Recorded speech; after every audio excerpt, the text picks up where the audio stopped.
Como analisar um fundo imobiliário passo a passo? A gente está num grande momento para investimento nesse mercado dos fundos imobiliários e nesse vídeo eu vou responder a essa pergunta que chegou até mim, feita pelo Lucas. Como analisar um fundo imobiliário passo a passo e várias outras perguntas, porque esse é mais um vídeo, o vídeo número 141 da série chamada Consultoria Gratuita, que nada mais é que um vídeo onde eu venho e respondo profundamente algumas das principais perguntas que chegam para mim pelo Instagram. Se você ainda não me segue no Instagram, provavelmente o meu perfil tá o arroba aqui em cima, então vai lá e me segue no Instagram, porque você tem a oportunidade de uma vez por semana me mandar essas dúvidas e a gente pincela, pega algumas dúvidas específicas que vai ajudar mais pessoas, traz para cá e explica profundamente, responde profundamente essas perguntas. Então, sem mais delongas, vamos lá, vamos começar esse nosso vídeo de hoje.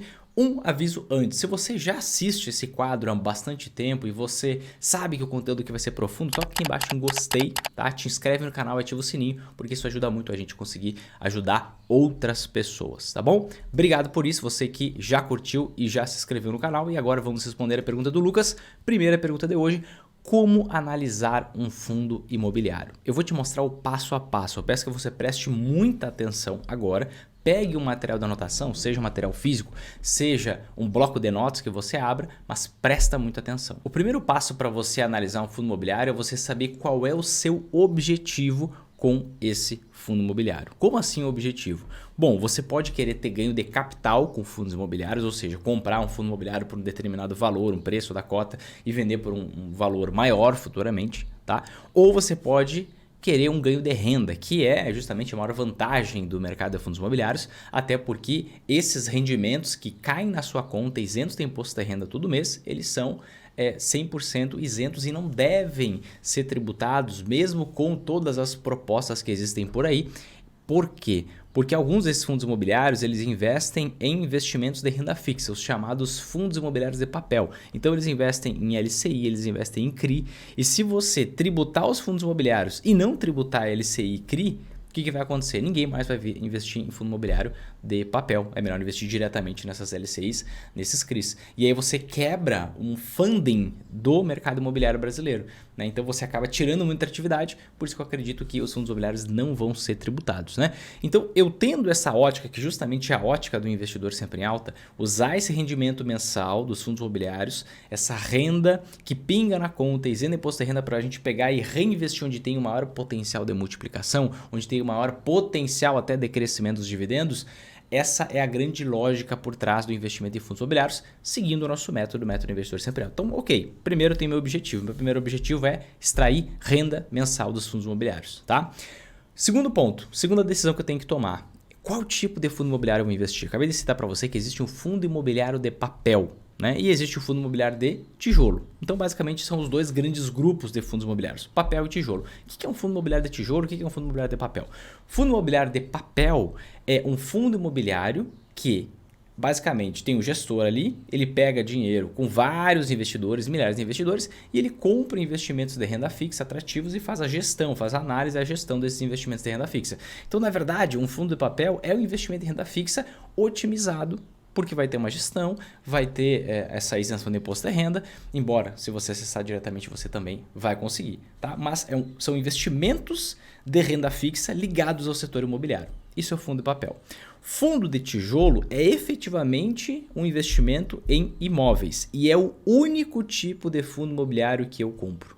É o único tipo de fundo imobiliário que eu, Vinícius Marinho, invisto. E eu vou explicar para você o porquê, mas eu tenho certeza que você deve estar pensando assim, poxa, mas para aí, Vinícius, eu já vi que o dividendo pago pelos fundos de papel, na maioria das vezes, é maior que o dividendo pago pelos fundos de tijolo. Por que cargas d'água que você só investe em fundo de tijolo e não investe em fundo de papel? Vamos lá, a gente precisa falar um pouquinho sobre isso. Isso faz parte da análise de um fundo imobiliário, né? Então, só para você solidificar isso e ter de forma muito clara na sua cabeça. De onde que vem a rentabilidade de um fundo de papel? Bom, se o fundo de papel investe em investimentos de renda fixa, você não tem nenhum bem, concorda comigo? Você tem um direito a receber. Isso é um investimento em renda fixa. O que é um investimento em renda fixa? É um empréstimo, só que ao contrário. Ao invés de você ir no banco buscar pegar um empréstimo, você é um investidor que tem posse de um recurso e empresta dinheiro para empresas por meio de LCIs, de CRIs e outros investimentos, empresta dinheiro para empresas E essas empresas te pagam uma certa taxa de remuneração, te pagam uma certa rentabilidade.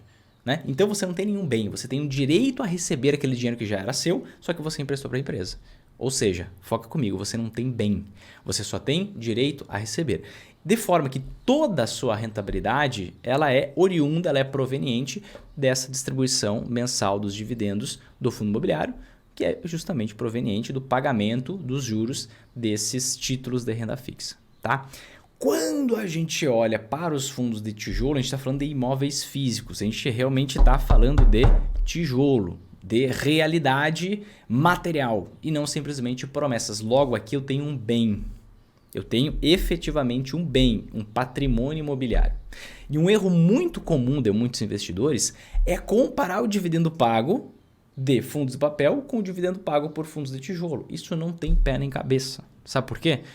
Fundo de papel, você não tem bem. O único rendimento que você tem é o rendimento mensal. Fundo de tijolo, você tem aquele aluguel mensal que pinga na sua conta todo mês, mas você também tem um patrimônio imobiliário que sempre corrige acima da inflação com o passar do tempo. Claro, um ano ou outro você pode ter, a taxa de juros disparou, você pode ter uma desvalorização daquele patrimônio imobiliário, porque os métodos de cálculo da auditoria, eles levam em consideração a taxa de juros futura.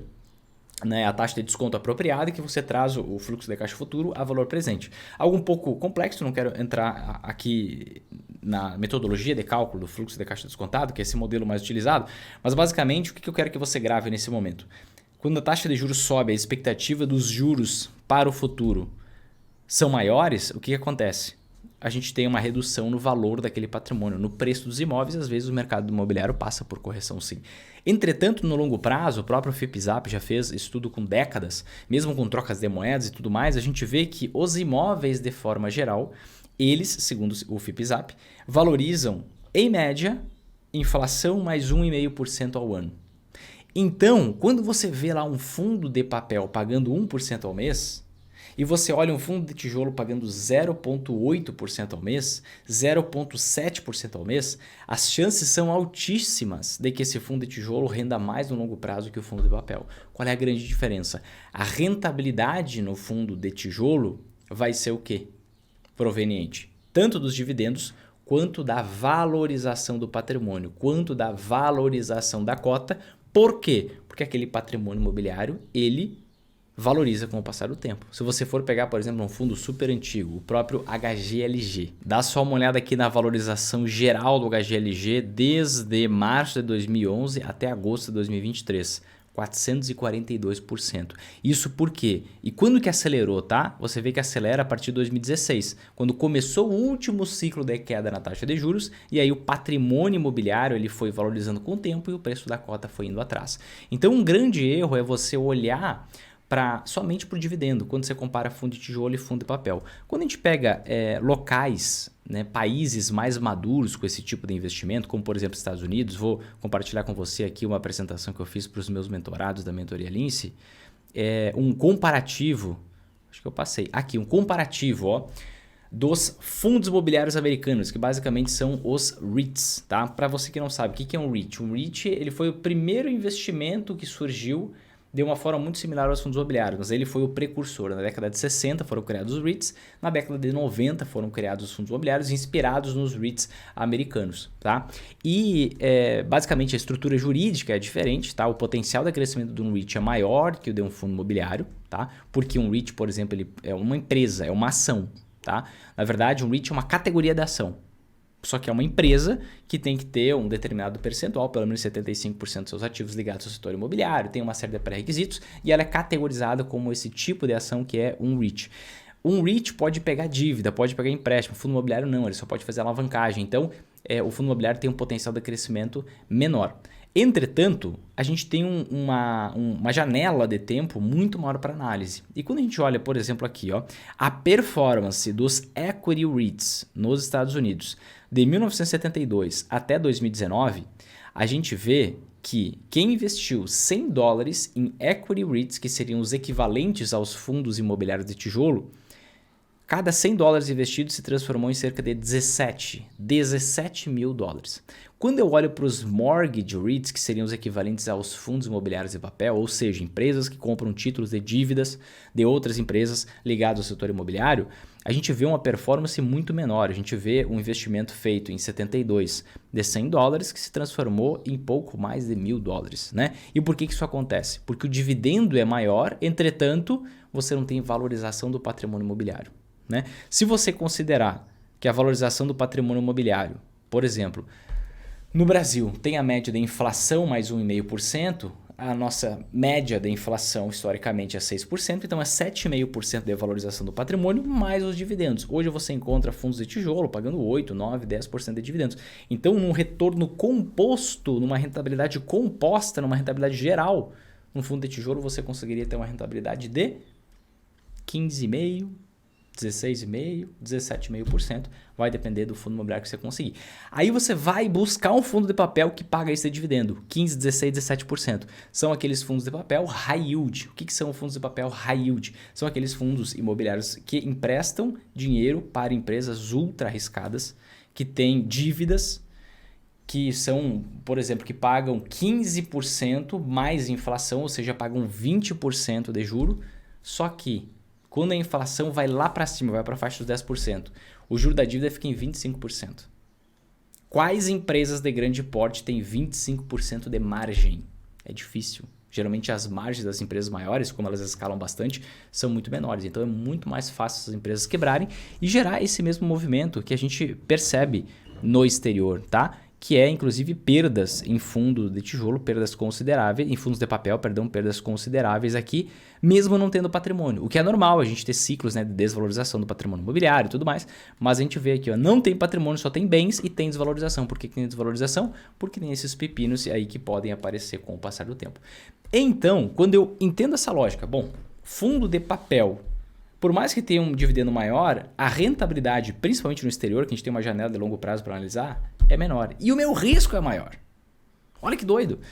O meu risco é maior. E como que eu posso afirmar que o meu risco é maior?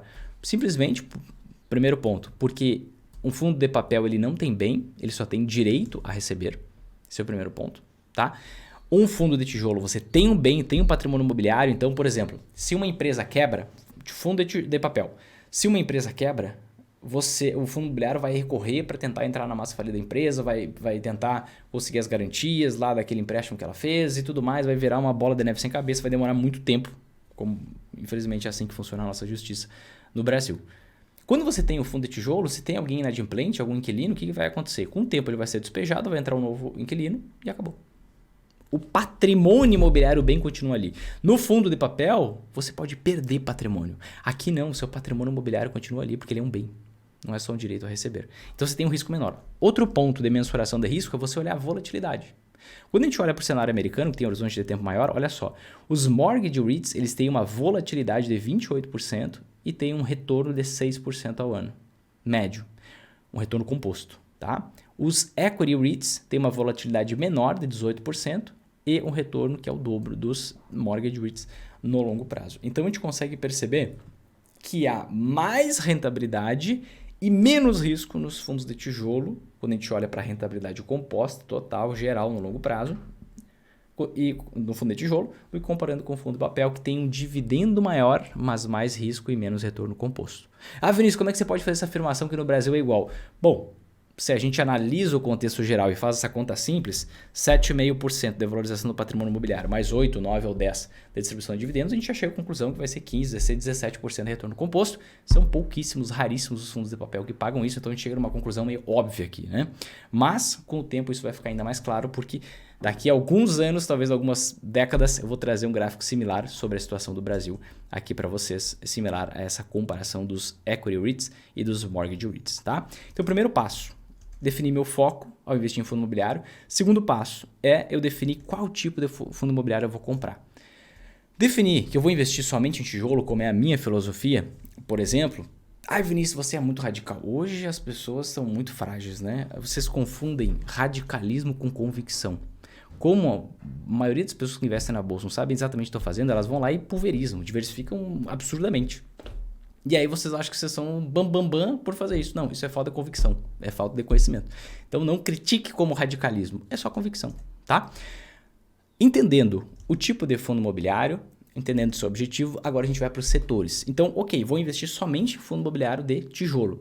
Olhando para os setores, eu tenho diversos setores. O que seriam esses setores? Bom, fundo imobiliário, basicamente, você compra imóveis e aluga para empresas. Então, essas empresas atuam em quais setores? Eu tenho uma filosofia, recomendo que você anote, de não investir em 3 setores principalmente, tá? Quais são esses setores? Educação, hospitais e agências bancárias. Por que eu não invisto nos setores de educação, hospitais e agências bancárias? O setor de educação, basicamente, são aluguéis de imóveis para universidades, né? E aí eu quero que você reflita, né? Pensa na sua cidade, na sua realidade, no seu estado, seja lá onde for. Pensa aí, onde fechou uma universidade, abriu uma outra universidade? Pensa no padrão imobiliário de uma universidade, né? Que tem salas de aula e tudo mais.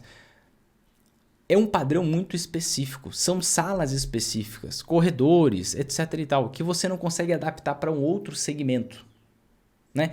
E geralmente quando você tem uma universidade, uma faculdade que não deu certo no local, é difícil que venha outra e vai dar certo naquele local. Então, por conta dessa dificuldade na reposição do inquilino, eu prefiro não investir. A lógica é a mesma para o hospital. Você já viu? Eu nunca vi, confesso para você. Já vi vários locais onde o hospital fechou, mas eu nunca vi outro hospital se instalar naquele mesmo lugar. Geralmente fica aquele elefante branco, aquele imóvel lá parado, que basicamente não tem uso nenhum, porque se um hospital não deu certo ali, é muito difícil que o outro vai dar certo. Então eu não gosto, né? Em geral, esses fundos imobiliários ligados à educação e hospital pagam um bom dividendo, mas justamente porque o risco é maior, porque enquanto o inquilino estiver ali, você tem o dividendo. Agora, se não tem inquilino ali, o que acontece? Secou a fonte do dividendo, você tem o bem, você tem o patrimônio, só que ninguém quer aquele patrimônio. Aí não adianta muita coisa. A lógica das agências bancárias é outra lógica. Se a gente for olhar para os dados de fechamento de agências bancárias do Brasil, é um negócio assombroso. Dá só uma olhada nessa imagem aqui do Poder 360. Olha só, o Brasil fecha 394 agências bancárias em 2022 e a gente vê claramente uma inflexão. Até 2016 a gente tinha aumento no número de agências bancárias e depois de 2016 é queda atrás de queda. E assim, não tem uma perspectiva de que algo vai mudar, porque cada vez mais a digitalização é maior, cada vez mais a gente vai ver fechamento de agências bancárias por conta de todo esse processo tecnológico. E eu não sei se você já teve experiência de conhecer um imóvel alugado por um banco. Eu tive essa experiência porque os meus pais, os dois, são bancários aposentados. Então eu basicamente me criei dentro do banco, vendo como é que tudo funcionava e a gente vê que são imóveis muito peculiares também, muito específicos, tem todo um aparato de segurança, questão de blindagem. Então também, assim como educação e como hospitais, basicamente você tem uma dificuldade muito grande na reposição do inquilino, porque dificilmente onde um banco deu errado vai se instalar outro banco e vai dar certo, né? E então você não tem muito essa procura. Às vezes, quando tem fechamento da agência, é uma tendência natural do mercado, como é hoje por conta da digitalização. Então você fica com o elefante branco. Aqui na minha cidade, inclusive, faz 3 ou 4 anos que fechou uma agência bancária e o imóvel continua lá. Daquele mesmo jeito, nada mudou, não tem inquilino novo, aquele imóvel continua lá parado. Tá? Então, tem que ter muito cuidado com esses fundos imobiliários, porque eles pagam um bom yield, pagam um bom dividendo. E aí parece que vale muito a pena, só que na verdade ele tem o risco do elefante branco. Nunca esquece desse risco do elefante branco, tá? Então tome muito cuidado com isso. Um setor, e agora um insight aqui, tá? Um setor que vai muito bem em momentos de crescimento da economia, em momentos de queda na taxa de juros, são os shopping centers. Por que os shopping centers vão muito bem em todo momento de crescimento da economia, todo momento de queda na taxa de juros? Porque os contratos de aluguéis que os shoppings fazem com as lojas levam em conta a previsão de faturamento. E se você tem uma previsão de queda na taxa de juros, você tem uma previsão de aumento do consumo. Se tem uma previsão de aumento do consumo, você tem um aluguel mais caro. Exatamente. E aí acaba que o fundo imobiliário começa a se dar melhor, começa a conseguir aumentar de uma forma mais veloz os dividendos recebidos e que vão ser distribuídos para os acionistas, tá? Então, um grande insight geral sobre setores, tá? Depois que você analisa seu foco, o tipo do fundo imobiliário, o setor, você vai olhar para o quanto efetivamente esse fundo imobiliário paga de dividendo, né? Porque aí, nessa comparação, tirando os setores podres, focando só no tijolo, você começa a comparar quanto que eles pagam de dividendo. E aí você vai buscar analisar aqueles fundos imobiliários que pagam um dividendo maior, né?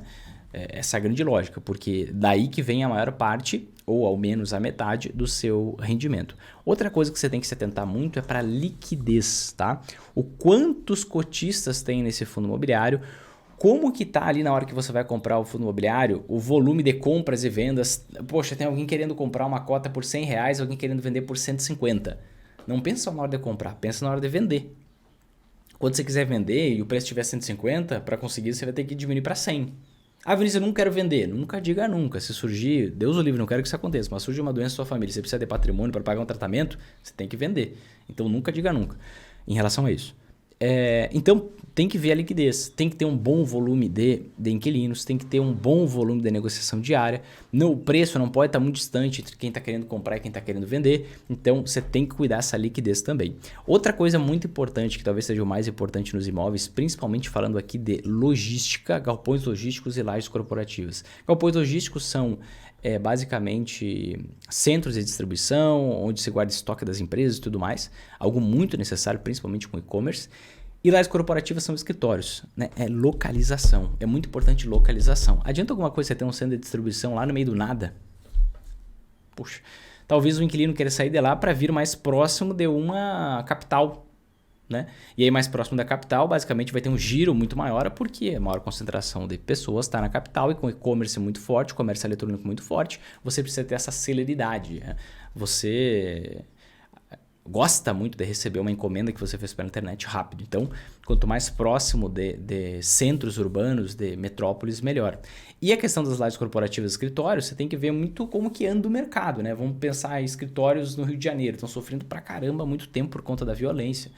São Paulo é um centro melhor, é mais atrativo, então você tem que cuidar dessa questão da localização. Imóvel é localização, tá? E como você não consegue prever o futuro, você sempre tem que prezar pela diversificação. Diversificação em imóveis e em inquilinos. Então, quanto mais imóveis, quanto mais inquilinos um fundo imobiliário tiver, melhor. Por quê? Digamos que tem uma localidade hoje em São Paulo, a Faria Lima é super badalada. Entretanto, daqui a 20 anos pode não ser, daqui 10 anos pode não ser, daqui 5 anos pode não ser, as coisas mudam muito rápido. Então, quanto maior for a sua diversificação de imóveis, melhor. Tá? São Paulo mudou muito os pontos onde você tinha foco de atenção dos grandes empresários. E outro ponto importante, diversificação de inquilinos, né? Você tem alguns fundos imobiliários que 50% da receita vem de um inquilino só, né? Um fundo imobiliário tem 10 inquilinos, mas 50% da receita vem de um inquilino só, que é um inquilino que aluga lá grande parte de um imóvel, ou quem sabe todo um imóvel, e aí um outro imóvel ou alguns outros imóveis bem menores são alugados para várias outras empresas. Se você tem concentração da receita num inquilino só ou em 2 inquilinos, você tem uma concentração do seu risco, né? Se você tem a receita do fundo imobiliário, ou seja, o seu dividendo, né? Porque os fundos imobiliários são obrigados a distribuir 95% do seu lucro semestralmente para os cotistas, embora eles sempre façam mensalmente. Se você tem isso concentrado na mão de poucas empresas, e se essa empresa quebrar? E se for descoberto um escândalo de corrupção? E se for descoberto uma fraude contábil? E se for descoberto... Muita coisa pode acontecer. Então, quanto mais diversificação você tiver, quanto mais imóveis, quanto mais inquilinos, melhor, tá? Depois você tem que cuidar também, poxa, não adianta ter vários inquilinos, não adianta ter vários imóveis, não adianta localização, setor, não adianta nada disso se você não olhar para o prazo dos contratos. Que contratos, Vinícius? Contrato de aluguel. Você está lidando com imóveis que estão alugados para outras pessoas, para outras empresas, mais precisamente. Então, você olha lá, o dividendo tá bom, o setor maravilhoso, localização, diversificação, mas 70% dos contratos encerram daqui a 1 ano. E se esses contratos não forem renovados? Entende? Então, quanto maior for esses prazos dos contratos, melhor, via de regra geral, tá? Quanto maior for o prazo dos contratos, melhor. Você tem que olhar mais os últimos 2 pontos. A vacância desse fundo imobiliário. O que é a vacância, né? Poxa, o fundo imobiliário é que ele tem, por exemplo, 10 mil metros quadrados. Desses 10 mil metros quadrados de área, quanto que está alugado e quanto que está vago, né? Quanto maior a vacância, menor o seu dividendo. Então você tem que sempre pensar nisso e tem que olhar para a gestão também, porque pode ser que alguma gestora tenha histórico de problemas e se você vai investir no fundo imobiliário e não estuda bem aquela gestora, quem toca aquele fundo imobiliário, o que pode acontecer? Você pode ser engambelado de novo. Tem algumas questões aí no mercado de fundos imobiliários, não vou citar nomes aqui abertamente, mas você tem que pesquisar e fazer esse crivo para que você não seja engambelado, quem sabe por uma gestão um pouco duvidosa, pouco transparente e tudo mais. Esses são os principais critérios que você tem que analisar, um passo a passo que você tem que analisar para selecionar fundos imobiliários para você investir. No programa Investidor Sempre em Alta, no meu programa de acompanhamento, eu consigo entrar em mais detalhes, que foi um grande resumo, né? E eu entrego um checklist de análise, tanto de ações, quanto de fundos imobiliários, quanto de anti-ações, de todos os investimentos do método, para que você consiga lucrar nas altas nas casas da bolsa. E a gente entra mais nos setores e tudo mais. Mas assim, eu estou prevendo uma pergunta que vai surgir, tá, mas e isso tem que ser de tanto a tanto? Depende, varia, né? Eu precisaria de mais tempo para conseguir direcionar vocês e mais ferramentas, inclusive, que a gente tem para conseguir direcionar vocês com mais assertividade, tá? Vamos partir para a próxima pergunta de hoje, também relacionada aos fundos imobiliários. Pergunta do Nivaldo. Com a Selic caindo, a tendência é o preço dos fundos imobiliários subirem? A resposta para essa pergunta é sim, e eu vou mostrar para você na tela, não apenas com vapor quente saindo da minha boca, mas de forma que você consiga efetivamente enxergar que é realmente isso que acontece, tá? Se você for olhar a minha tela agora, você vai ver que é exatamente essa dinâmica que acontece. Olha só, taxa de juros subindo, a nossa taxa Selic, a gente tem os fundos imobiliários representados pelo IFIX, Índice de Fundos Imobiliários, desvalorizando, taxa de juros caindo, fundos imobiliários valorizando, taxa de juros subindo, fundos imobiliários desvalorizando e agora a taxa de juros caindo, fundos imobiliários valorizando. E por que que isso acontece, né? É só você pensar no seguinte. Comentei já anteriormente sobre o modelo de cálculo de auditoria do valor do patrimônio imobiliário, né? Você usa um modelo chamado fluxo de caixa descontado. O que é esse fluxo de caixa descontado? Basicamente, né, como é que você vê o valor de algo, né? Por exemplo, o imóvel. Eu pego e vejo, poxa, quanto que esse imóvel deve me gerar de rendimento de aluguel no ano que vem? E depois do ano que vem? E daqui 3 anos? E daqui 4 anos? Daqui 5 anos? E para perpetuidade? Tem uma taxa de crescimento médio que eu vou adotar. Só que você concorda comigo que daqui 10 anos, R$1.000 vão comprar bem menos coisas que hoje R$1.000 compram. Então eu tenho que fazer um ajuste do poder de compra desse dinheiro. Como que eu faço esse ajuste? Por meio de uma taxa de desconto apropriada. Que taxa de desconto apropriada é essa? É justamente a taxa de juros esperada para o futuro. Tá? E a gente vai descontar a taxa de livre de risco e vários outros pontos aqui. Entretanto, a taxa de juros, quanto maior a expectativa para a taxa de juros no futuro, menor é o valor dos ativos em geral na economia hoje. Quanto menor a expectativa para a taxa Selic no futuro, maior vai ser o valor do patrimônio, quanto efetivamente vale aquele patrimônio imobiliário. Tá? Essa é a grande lógica, essa é a grande ideia por trás. Então, pela metodologia de cálculo, você já consegue perceber que o valor do patrimônio vai aumentando com o passar do tempo, simplesmente por essa taxa de desconto variar. Tá? Um segundo ponto, que é muito mais simples da gente conseguir entender, que é a realidade, é o dia a dia. O segundo ponto é o seguinte, como que a maioria dos brasileiros compram imóveis? Como que o mercado imobiliário se torna aquecido? Por meio de financiamentos imobiliários. Não é por meio de compras à vista. Não é por meio de qualquer outro veículo, é por meio de financiamento imobiliário. Quando que as pessoas fazem mais financiamento imobiliário? Quando a taxa de juros cai. Quanto mais a taxa de juros cai, mais financiamento é feito. Quanto mais a taxa de juros cai, mais o desemprego tende a cair, ou seja, as pessoas têm mais dinheiro no bolso, têm mais confiança no futuro, embora não necessariamente tenham que confiar, mas elas têm uma maior confiança. Então o que acontece? As pessoas ficam mais aptas a comprar imóveis, tem mais vontade de comprar imóveis, e como a taxa de juros está bem mais baixa do que em anos anteriores, elas vão lá e financiam. Financiando, tem um alto volume de compras, como a gente estava numa crise, como a gente estava num momento de taxa de juros elevada, não tinha tanto lançamento de imóveis, que acontece, muita procura para uma oferta pequena, os preços sobem. Se os preços dos imóveis sobem, os preços dos fundos imobiliários vão atrás. Por quê? Porque senão existiria uma arbitragem. E se existe arbitragem, essa arbitragem é corrigida. Porque basicamente os investidores não são burros, não são ignorantes, né?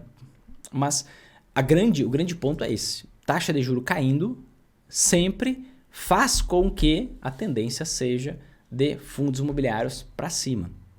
E um ponto importante, hoje a gente tem um dividendo pago bem elevado.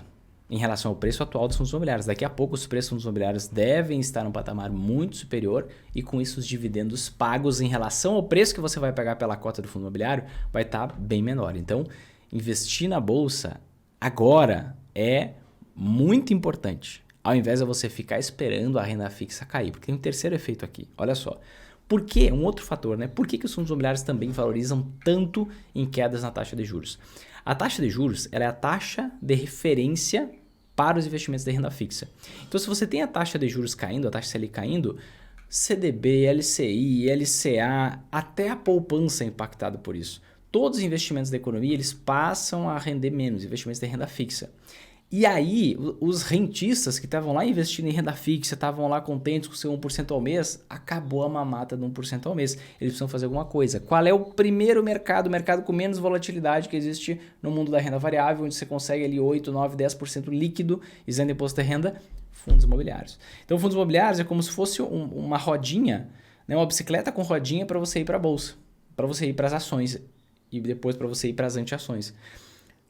Então, os fundos imobiliários estão ganhando muitos investidores, tá? Quando eu comecei, tinha o quê? 100 mil investidores, menos do que isso. E hoje já tem mais de 2 milhões de investidores. Então, um crescimento muito grande e deve crescer muito mais à medida que a taxa de juros cai por conta justamente de ser um investimento com menos volatilidade, mais adequado à lógica do brasileiro. O brasileiro adora imóvel. Então, o que acontece? Você tem um convite muito grande para os fundos imobiliários e muita gente querendo comprar, vai fazer naturalmente o preço dos fundos imobiliários valorizar. Próxima pergunta do ou da Fer, não sei exatamente. Qual sua visão para o Santander a longo prazo? Olha, a minha visão, isso não é uma recomendação de investimento para você, mas a minha visão é valorização. Por quê? Uma questão muito simples, uma questão de aritmética. Deixa eu mostrar aqui para você, olha só. Quando a gente olha aqui a ação do Santander, a gente vai ver o seguinte. Um indicador estranho, com PVP abaixo de 1. O que significa um PVP abaixo de 1? O preço significa o preço pelo qual o banco está sendo negociado na Bolsa de Valores. E o VP é o quanto efetivamente vale o patrimônio do banco. A gente vê algo acontecendo. Quando a gente olha a dinâmica histórica, a gente vai ver que algo que está acontecendo agora só aconteceu em 2015. Antes da gente ter uma grande valorização nas ações do Santander, assim como nas ações de diversas outras empresas. Quando você tem um PVP menor que 1, significa que você está, ou melhor, o mercado está pagando pelo banco um preço menor que o quanto efetivamente vale o patrimônio dele. Quando que faria sentido uma empresa ser negociada por um PVP menor do que 1? Quando a empresa dá prejuízo. Por quê? Se você investe nas ações de uma empresa que dá prejuízo, se a empresa dá prejuízo, é normal a gente supor que essa empresa vai está queimando caixa, e com o tempo o patrimônio dela vai diminuir, o patrimônio dela vai ruir. Né? Então você, em antecipação a esse movimento, você já paga menos do que quanto vale o patrimônio, porque se ela dá prejuízo, ela vai destruir o patrimônio com o passar do tempo. Só que quando a gente vai olhar lá para a situação do Santander, a gente joga uma janela histórica grande e a gente vê o seguinte, o Santander está com um lucro ridículo, tá? Está com um lucro ridículo esse ano. Entretanto, ele está com lucro. E ele sempre esteve com lucro. Foi o banco que, por exemplo, nunca deu prejuízo. Santander não é um caso de crescimento, é um caso de preço. Se uma empresa dá lucro, não faz sentido ela ser negociada com um PVP igual a 0,9. Você entende a lógica do processo? Ela precisa ter um preço em relação ao patrimônio de pelo menos uma vez. Sendo que o normal vai ser o quê? Pelo menos 1,5 vezes. Sendo que em momentos de grande valorização, de grande aquecimento do mercado, vai para 2 e pouco, quase 3. Então, o que acontece? O banco está ficando para trás, o banco não está se reinventando, o banco não desponta como um dos melhores. Então isso indica o quê? Que não é um caso de crescimento, mas é um caso de preço. Né? E casos de preço também dão certo, também funcionam. Quer ver um caso de preço que deu muito certo, eu falo há muito tempo, há 2, 3 anos, e está dando uma excelente rentabilidade? O próprio Banrisul. Eu destacava para a aberração que era o Banrisul com PVP de 0,4, que a gente só enxergou lá em 2015. Agora continua uma aberração na minha visão, não é recomendação para você, mas continua uma aberração. Está em 0,6. Já andou muito bem nesse ano.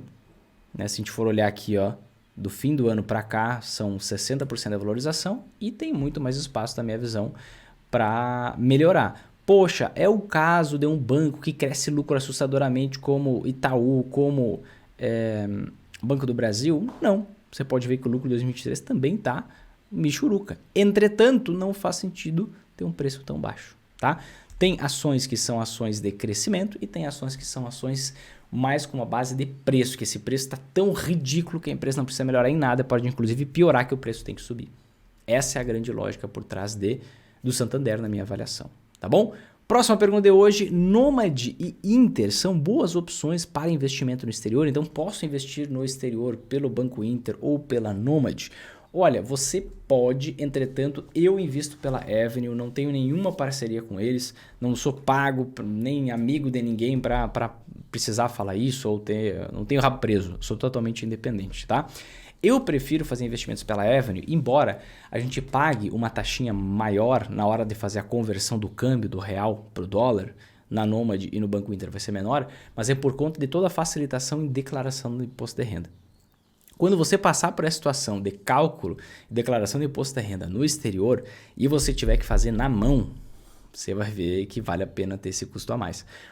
A Avenue tem um grande diferencial que ela entrega tudo mastigado, tudo pronto, você não precisa fazer nenhum cálculo. E por que eu digo isso, né? Porque a forma de cálculo de imposto de renda de um investimento que você fez, tá? Que você mandou reais do Brasil, transformou em dólares dos Estados Unidos e investiu, a forma de cálculo do imposto é uma. Só que daqui a pouco você começa a receber dividendos dos ativos que você tem lá fora.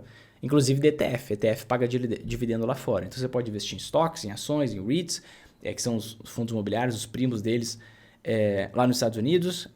Próprios ETFs são fundos de investimento negociado na bolsa, eles pagam dividendo, você reinveste esse dividendo e agora a forma de cálculo para essa parcela dos dividendos é diferente. Porque esse foi um dólar originado nos Estados Unidos, não foi um dinheiro originado no Brasil. Então, assim, é uma salada de fruta desgramada. O que eu gosto da Avenue, que é um grande diferencial que eles têm em relação a todas as outras corretoras para você investir no exterior? Eles entregam tudo mastigado, tá? Se em algum momento alguma outra corretora entregar o mesmo tipo de serviço, aí sem dúvidas vai fazer muito sentido a gente avaliar essa migração. Entretanto, hoje, com base no conhecimento que eu tenho até esse momento, eu prefiro a Avenue por conta de toda a facilitação, essas vantagens em relação a toda a parte de imposto de renda, declaração, pagamento, cálculo e tudo mais. Inclusive, falando de investimento exterior, muitos de vocês me perguntam sobre esse rebaixamento da nota de crédito dos Estados Unidos, né?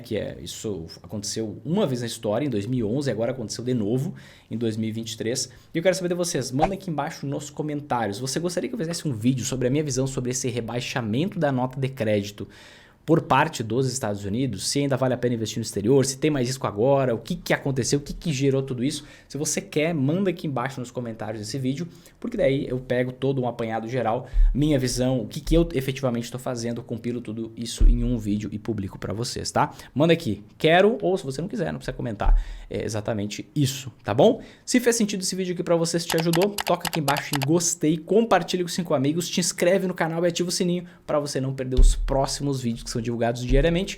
E um convite especial para você.